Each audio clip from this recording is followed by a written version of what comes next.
L'absorption d'un médicament est le mouvement d'un médicament depuis son lieu d'administration vers le sang.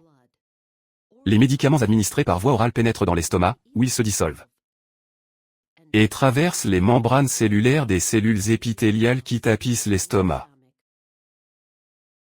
ou voyagent sans être dissous à travers l'estomac jusqu'à l'intestin grêle, qui est le site d'absorption le plus courant. Ici, les médicaments se dissolvent et traversent la paroi intestinale. Les médicaments administrés par voie orale circulent ensuite dans le système veineux porte jusqu'au foie, où ils subissent l'effet de premier passage.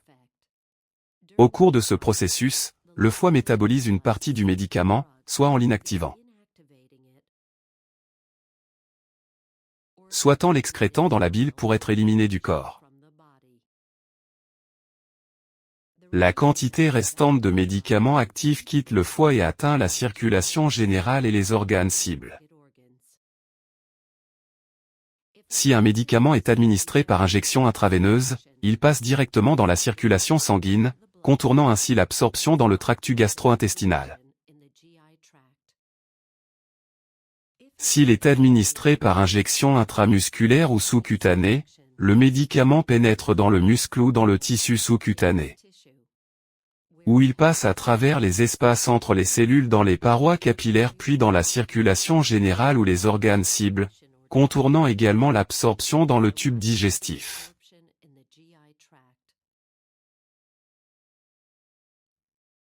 La biodisponibilité est la quantité nette d'une dose d'un médicament qui est réellement absorbée dans la circulation sanguine.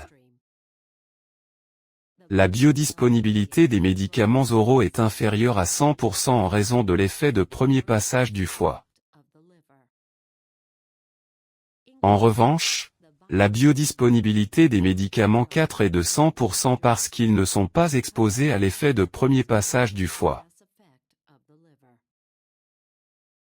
Différentes formulations de médicaments modifient la biodisponibilité car elles ne sont pas absorbées au même rythme ou dans la même mesure. Par exemple, les comprimés se dissolvent à des rythmes différents. Les médicaments à enrobage entérique se dissolvent dans l'intestin grêle, et non dans l'estomac. Étant donné que le temps de vidange gastrique diffère d'un individu à l'autre, les temps d'absorption varient également.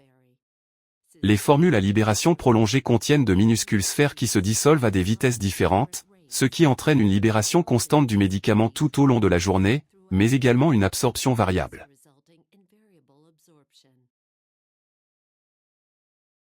Certains facteurs affectant l'absorption des médicaments sont la vitesse de dissolution.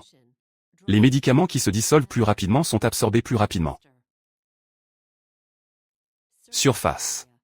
Étant donné que la paroi de l'intestin grêle a une surface plus grande que la paroi de l'estomac, la plupart des médicaments sont absorbés plus rapidement dans l'intestin grêle.